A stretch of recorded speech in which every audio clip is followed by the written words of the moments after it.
Hello, everyone. Hi, Uh, everyone. Welcome to our presentation on Virtual Mental Health 101. My name is Jude, and I'm in my fifth year of Human Rights and Equity Studies and Indigenous Studies. And my pronouns are they, them, and I'm a peer health educator with Health Ed. And my name is Valentina, and I'm going into my third year of global health here at York. My pronouns are she, her, and I'm also a peer health educator. So let's get into this.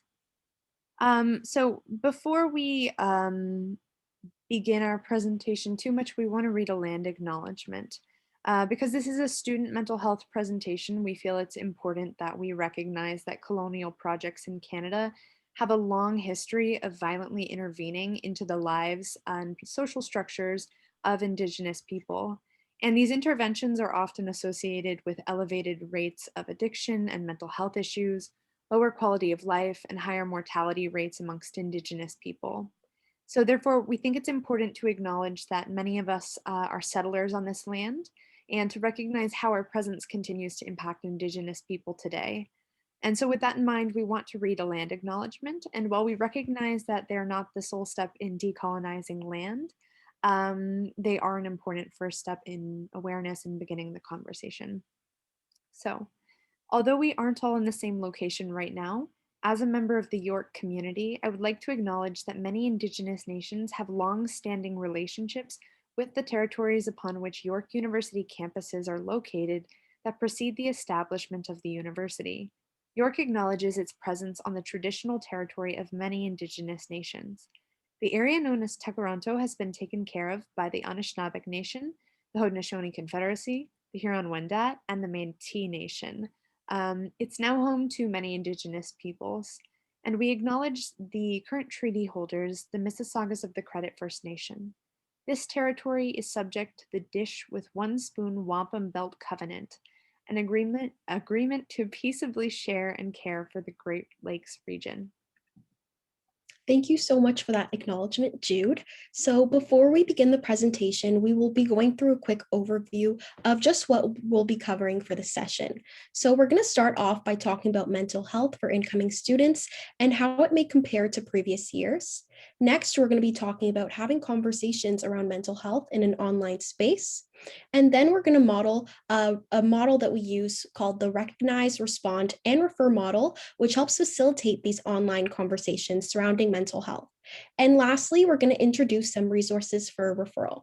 And remember that mental health is something that is relevant to everyone, and these resources are totally available for your use as well. So on that same note, there are multiple definitions of mental health, and across cultures, traditions, and disciplines of study, mental health is something that's very personal, and everyone may have their own different definitions based on their own experiences. So, we like to anchor our presentation using the definition by the World Health Organization, which is mental health is a state of well being in which every individual realizes their own potential, can cope with the normal stresses of life, can work productively and fruitfully, and is able to make a contribution to their community. So we like to share this definition because it really emphasizes potential, resilience, community, and coping skills. Another perspective that we like to speak on is based on the teachings of the medicine wheel. So the medicine wheel teachings comes from the Algonquin and Ojibwe nations, and this perspective on mental health provides a holistic definition of health and incorporates indigenized education as a way to honor all forms of knowledge and creation. So it is important to note that the medicine wheel teachings are vast and cover various aspects of interconnectedness. So within these teachings, it is an understanding of both health and well-being. In the medicine wheel, a healthy state is based on balance between four interconnected realms. So the physical, the mental, the emotional, and health. And the westernized biomedical model of treating mental illness is compartmentalized and separates these realms. So, for example, if you go to a doctor because you broke your foot, they would only treat your foot. Whereas if you were using the medicine wheel framework, which is holistic, you would treat the whole person within the family and also within the community. So you would basically support this person in achieving their overall health through emotional, physical, spiritual, and mental health. And we share this with you because we want to acknowledge the multiple ways in which we might talk about mental health that are based on our experiences, our cultural values, and our history. And it is important to add and question what mental health means to you. So, throughout this conversation, we just want to make sure that maybe you're thinking about that in the back of your mind and thinking about how you define mental health. So I created this meme because I was really relating to it the other day. And our presentation is aiming to cover student and address student mental health. But a really big part of student mental health right now is recognizing the impact that COVID-19 has had on all of us. And it's been over a year, and I know for myself, I am very tired of this. So I feel like um, this is very persistent. And a lot has happened during this past year. Um, and so we want to take a look at how much this pandemic has actually ended up impacting our experiences as students and our mental health. So, we want to share a self reported mental health survey on Canadians during COVID-19 compared to 2018. So, the age groups that were surveyed ranged from 15 to 64 years old. And as you can see, the biggest decline in mental health is noted between 2018 and 2020, and it was in the age group of 15 to 24 years. So, this age group actually includes post secondary students. And mental health concerns were already prevalent before the pandemic. However, with the increasing amount of uncertainty, with students switching from online school versus their normal ways of studying, and also more concerns around future goals and being isolated and missing important moments in life like graduation or just missing seeing your friends in person. A lot of changes have been going on, and this data kind of stresses the importance and the need for services and conversations surrounding mental health, especially now during COVID-19. And so, building on that conversation around similarities, this next slide is from the National College Health Assessment in 2016 and 2019. And it asked students whether they felt if any of the following were difficult or traumatic for them to handle within the last 12 months. So, the top five stressors were related to academics, career related issues, sleep difficulties, finances, and personal appearance. And so we share this comparison chart with you from the 2019 compared to the 2016 as well, just so you can see how things have changed over time. And we share this with you as well because a lot of these facts and figures continue to exist even during the pandemic. And for some folks, they might even be heightened or contribute to issues with mental health and well being. I know for myself, the pandemic has caused heightened anxiety around career related issues.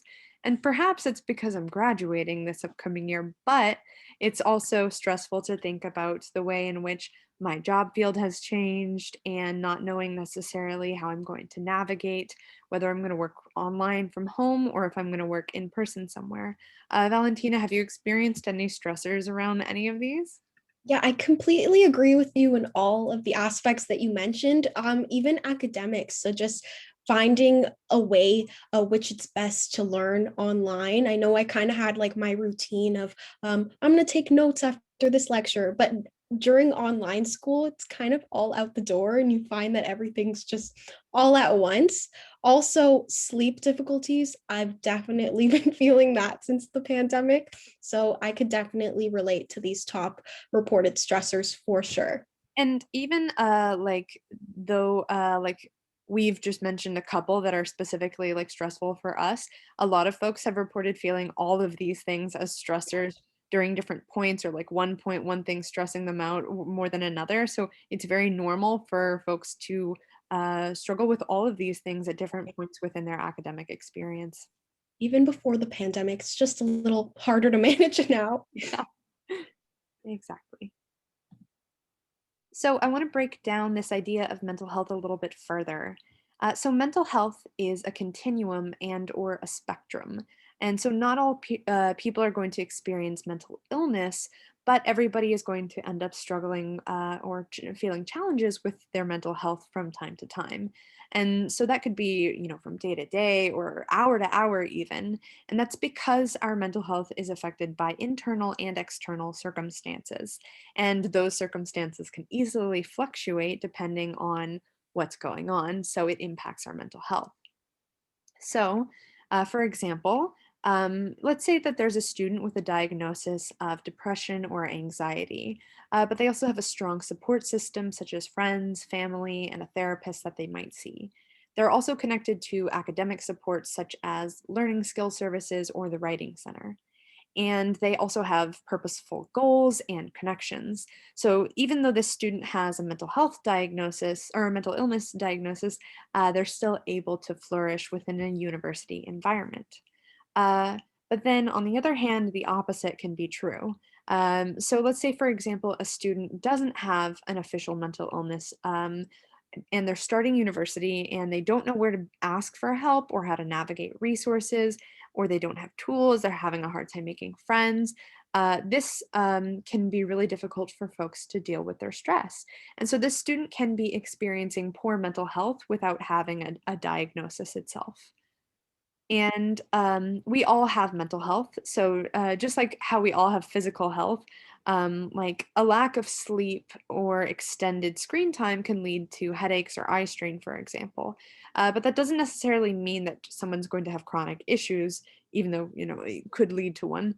Um, but it will impact a person's day-to-day functioning because they'll be suffering from poor physical health and feeling tired. And so that's probably also going to end up impacting their mental health because sleep deprivation impacts mental health and it can make you feel really poorly. And so our physical health is just as much connected to our mental health and vice versa. So the main takeaway here is that we all have mental health and that for all of us, it needs to be taken care of, and that it can change from day to day. So far, we've been talking about the current situation surrounding mental health and also the relationship with mental health and student well-being. So now that you have some context of what might be happening with your friends, family, or even yourself, supporting others is very important during this time. And before we really get into that, we want to talk about the importance of supporting ourselves.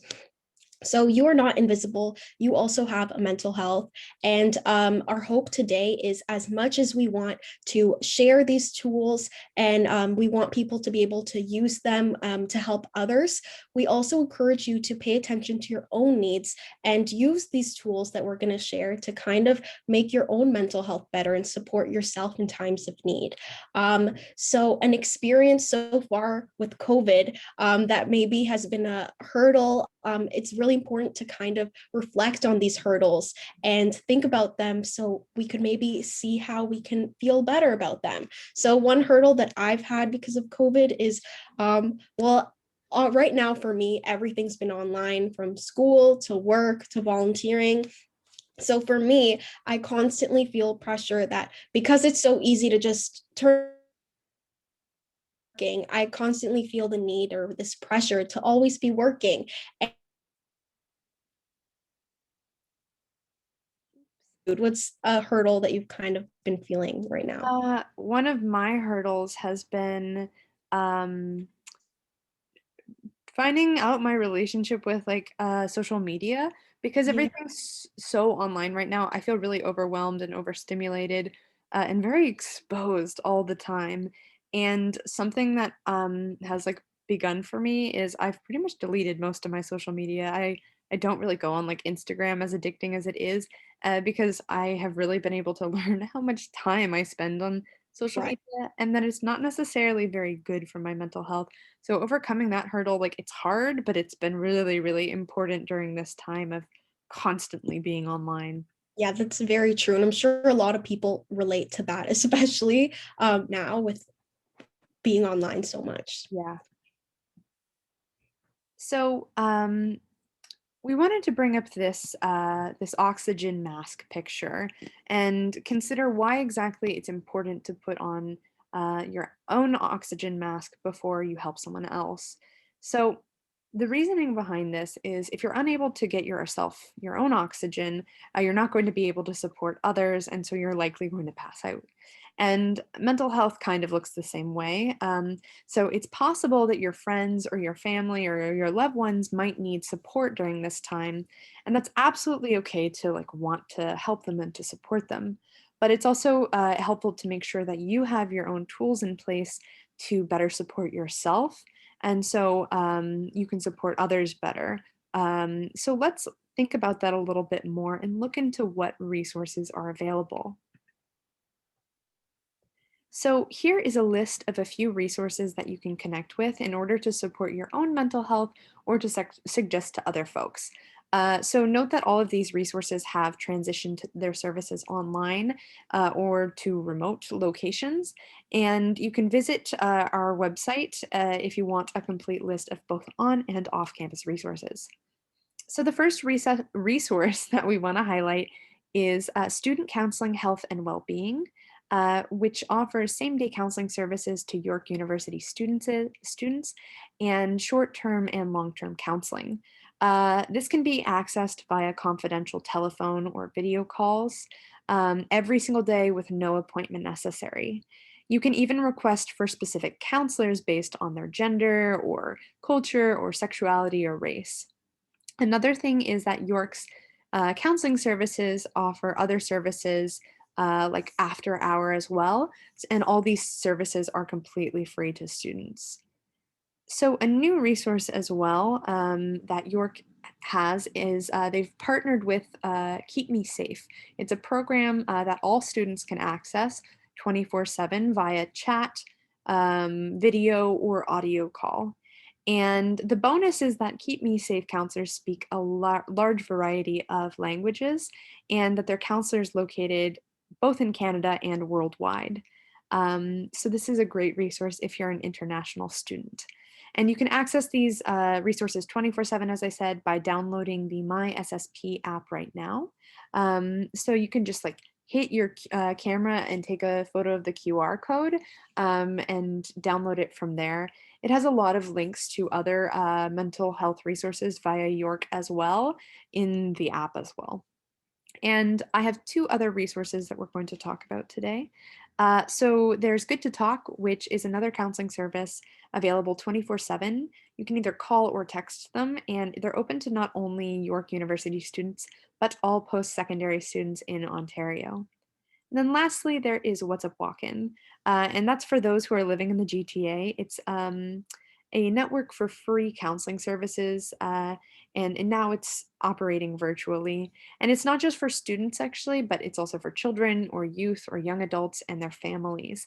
So if you know someone that's not at York, but that might benefit from having immediate counseling, this can be a great resource to refer them to. And some folks might also be inclined to support others, such as their family and friends. And while we absolutely encourage being a good support to others, we also want to consider other factors. So, does helping someone who might be experiencing distress or a mental health challenge mean that we all have the same answers in order to help them? Well, no, it doesn't. It just means that we're all willing to find a way to connect the person to the right resources and the right support. So it's always important to remember that you are a student, so it's okay if you don't have all the skills or knowledge necessary. However, it is important to consider your own boundaries because your health does come first in all these scenarios. So be aware of your boundaries. This includes your training, your capacity to support, your energy, and also your level of expertise. And you could communicate to the person that you're helping in any situation and just let them know your role and what you feel comfortable in doing. And you can also do so by letting the person you're supporting know at the beginning of the conversation that you would love to talk and give advice based on your own experiences, but kind of just add a disclaimer that you may not have all the answers. Instead, you can mention how they can find these resources, lend a helping ear, and kind of guide them through finding the resources. That can be a very great help. So it's really important when we're working from an online environment or when we're supporting someone that we don't promise anyone confidentiality. And there are a few reasons for that. So, firstly, in an online environment, it's very hard to guarantee confidentiality because people can do things like take a screenshot or record Zoom meetings. And even with private messaging, because it's on a public platform, it's important like to be wary that those messages are still saved somewhere. And so rather than trying to dial down on that aspect specifically, it's best to be open and discreet about it. So if you can, like for example, if you call a customer service line, like your phone provider, when you're having technical difficulties, they might or they always mention that their calls are probably going to be recorded for training and security purposes. So it's similar to that idea. Um, the second reason why it's important not to promise confidentiality is that if someone's life is in danger, you're likely going to have to break that confidentiality. So, how exactly can we talk about building a relationship with someone and a connection for someone to feel comfortable enough when we're talking about um, these kinds of barriers? Well, the thing that we can provide is discretion. So this means that you're not only willing to get involved if the situation needs to be escalated, but you are upfront about the fact that maybe I will need to get other people involved in this situation as well and have contact with them based on which resources are best. And so, one thing that you could say, for example, is I'm very interested in what you have to say. And thank you so much for trusting me. I'm here for you and I'm willing to listen. I might need to loop in other supports or services that can help support us if we need to. But the information that you share with me is only going to be shared with those that need to be involved and no one else. So this allows for the door to open a possibility of getting other folks involved into the conversation if needed. And so also remember that your safety comes first. And although it is, we welcome difficult conversations that allow students to open up and feel safe to share with us. We also have to remember our scope and our role and what exactly we are trained and comfortable in dealing with. So now that we've kind of talked about where our boundaries lie, it's time to get into supporting others. So, how do we begin and hold conversations around mental health, especially if we can't see folks in person? Well, we hope that the following model, which is called the Recognize, Respond, and Refer model, will be really useful, especially in an online environment. So, let's jump into it. Okay, so the name kind of says it all. The recognize step is all about recognizing the signs of mental health concerns or distress, and it's a way for us to open up conversation. So, in person, you may be able to notice body language, maybe disengagement from a group. Maybe an individual is being fidgety or seems like they're uncomfortable, or maybe they're just not making eye contact or not acting how they usually would. In an online environment, however, these signals may not be as obvious or as helpful as they could be difficult to detect. So, for starters, people may not even have their cameras on. And even if they do, they may look disengaged just because it's an online conversation. So it's really easy to get distracted by your phone or other things that are going on at home. For example, you could just be switching tabs, or maybe a family member is walking in, so they're a little bit less engaged. And also, if you are texting someone and in an online environment through that way, you might not be able to know their state at all since you can't see them in person.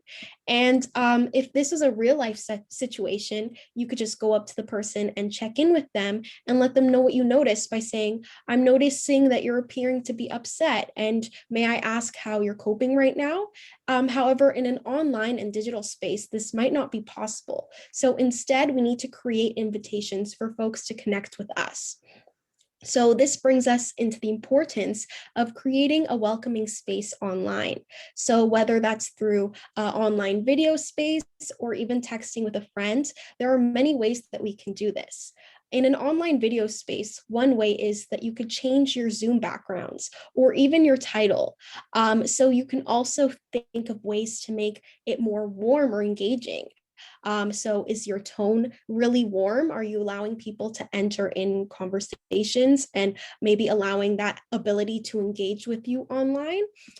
So, for example, maybe when you're starting a presentation, you could start with saying something really warm. So instead of saying, let's say you're doing a presentation on mental health, like we're doing now, instead of saying, hey guys, we're going to be doing a presentation on mental health, this is it, and then just going through the steps, you could say, so today we're going to be doing a mental health presentation. Feel free to join in the conversation and try to make it as welcoming as possible. Even just the tone change can do a lot. And it is also possible that even if you do take these steps to make a more welcoming environment, or even try to be more warm with your tone, that people may still hesitate to talk. So we should also think about how to create opportunities for conversation. So, if you're on Zoom or live video, you could have small one on one conversations. So, you can use this time through your phone or video chatting to kind of open up conversations and ask people how they are doing in order to kind of break down the ice, kind of use that as an icebreaker, and also show people that you really care about their well being and you do want to support them no matter what you're discussing. Then over text, if someone's having a private message with you, these are also areas where you can open up conversation further. So you could ask general questions that people may be having and also incorporate a check in. And after asking these questions, it's a great time to kind of like lead with simple things like, how are you transitioning into university? How are you doing right now with COVID? So having these little opener questions are a really great way to not only break the ice and create a more welcoming environment, but also open up areas for conversation. And then after you've opened up conversation, there are some telling signs that people may be needing mental health support. And possible answers that you may get that could be signs of this are maybe they say that they're feeling overwhelmed, maybe that they're feeling concerned, worried, anxious, frustrated. These are all key terms that are signs, even in an online environment, that you can pick up on and see that people may be in distress. And now that we've kind of completed the aspect of the recognize step, which involves opening up conversation and recognizing signs, let's see how we can respond to these answers and respond to what we pick up and recognize. So, on our first instinct, after you recognize signs that your friend or your colleague might have shared with you about how they're feeling, such as like, I'm really frustrated about my professor behaving this way, or the coursework, or the fact that they don't know how to use Zoom, it can be really tempting to just suggest a resource pretty much immediately. But this can come off as really cold and disingenuine. And on top of that, you might not even have the full story yet. So it's best to probe around a little bit more, and in order to feel confident about the resources in your response to how someone might be feeling. So here are some recommendations for how to respond. So the first step is to validate. And so you can do so by thanking your friend or family member or your colleague for bringing up their concern, and to let them know that their feelings are important and worth talking about. And this will help others feel relieved that they talked to you rather than regretful. There's nothing worse than opening up to someone and instantly regretting it. And so we really want to avoid someone feeling that way. And so if someone said something like, I'm not really loving my university experience, I hate that everything's online and I feel so isolated, some things that you might want to say are, you know, I really appreciate you taking the time to share this information with me. I know that it's been really tough for a lot of folks, and I know that I was really worried when I first started online classes as well. And this is because in an online environment, responding this way is important because in an online environment, everything is very depersonalized. And so we want to um, be conscious that like we can't see those people in real life, we can't read their body language, and so it can be hard to pick up signs. And so when we're saying respond from a personal manner, it doesn't mean to go off on a tangent and make the conversation about you, but it's about using I statements and coming from that place of empathy. And The next step is to reassure that you want to listen, and you could do so by once again saying, like, thank you for sharing with me, and I care about you. And I'm really glad that you felt comfortable enough to have this conversation. I'm here to listen and to support you. And before providing a suggestion, it's also important that you fully understand their side of things. So, active listening is a really good skill to have. And so, following these active listening steps can allow us to come up with some really great questions. So, the first that's important is to be attentive.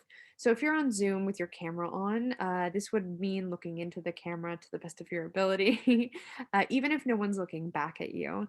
And you don't want to be going on your phone or doing something else on your computer. And like over text, for example, it's a little bit different. Um, Firstly, it's important to read the text fully. And I know that like I've been in a lot of scenarios where I've got no like unexpected response from someone, and it's literally because they like didn't read the full text, or I didn't get to finish what I was saying, or they misunderstood the context that I was trying to explain something in. Um, so it's important to be very conscious of that. Also, it's best to wait like 2 minutes before responding because some folks are double texters. I know that I am. I break up my messages a lot. So be aware of that. The next thing is to ask open ended and probing questions to get a clearer idea of what someone else is saying. So, some examples might be Valentina, do you have some examples of some probing questions you might ask? If I said to you, I'm feeling really stressed about school. Well, first I'd say, oh, thank you so much for sharing with me. I would validate, as we said before. And a probing question that I would say is, why do you feel stressed about school? Is it because of your academics? Is it because of your course load? Or is it because of something else? Because it could be friends, it could be because of relationships, maybe even the situation at home or your study environment is not the best. Yeah. So, yeah, those are some things that I would do. What would you add in, Jude? I think I totally agree with everything you've said. I like that bit that you mentioned of recognizing that our exterior factors impact us, like how external factors impact mental health. And so having that question that's really probing at like what specifically is it and trying to get more information helps you navigate resources in order to like recommend someone the best thing for their needs. And to open that floor up because who knows what it is that they might need support around. Um, it's also good to double check how like that you've understood what someone has said to you properly Right. and to identify these ideas clearly. And so you can do this by like paraphrasing like what your friend or your colleague or someone else has told you. I always find paraphrasing to be very helpful for me in order to make sure that I'm fully understanding what someone has said, especially if I'm doing it via text because some like I can't read emotions in the same way unless someone's gonna spam their phone with emojis. So paraphrasing is really helpful, and that looks, for example, like essentially saying repeating what the other person has told you, just to clarify, and but doing so in an empathetic and warm tone, and if if you find that you're not sure what someone is trying to say to you, don't be afraid to ask them questions in order to make sure that you have the right impression of what they might be needing. And in addition to the mental health resources that we mentioned early on, there are other supports that not just support you mentally, but also support your academic or lifestyle needs as well. So you can use these after the response stage for your referral. And some really great ones are residence life. So if a student lives in residence, you can connect them with a Dawn or the RLC for their building, which is a great option. Then we have OSCAR, or the Office of Student Community Relations, and this can provide resources to students for a variety of concerns. And they are also able to provide academic accommodations, financial assistance, and emergency housing.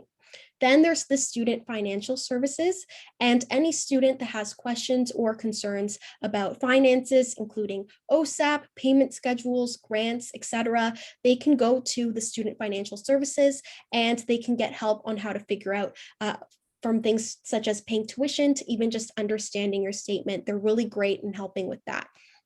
Then there's the Career Center. So students that are looking to work on and off campus can go to this Center, and they provide workshops around resume building and cover letter writing, and also how your current courses can help support you in the future with the career that you want.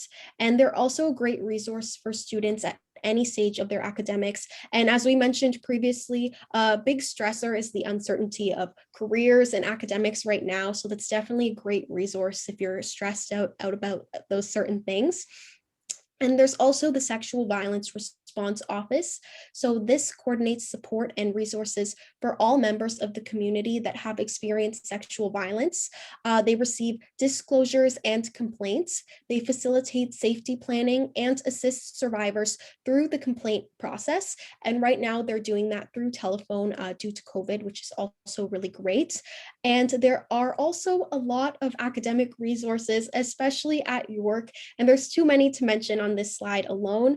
The Learning Commons is a really great place to start for practical help with your academics. So whether you're feeling stuck, unmotivated, or need help with your time management, or maybe just need practical help with maybe an assignment or a research paper, the Learning Commons House has many central academic services, including learning skills, the Writing Center, and the library services. And I've definitely used these services before, and they've really helped me in times of need, just improving my papers. So I definitely suggest checking them out as well.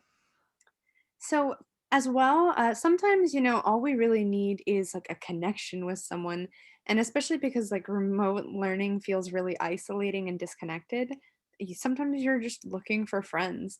And so we recommend that y'all might try checking out local community resources on campus. And that way you can make more friendships that can be, meaningful connections for you, because friendships and connections are very important.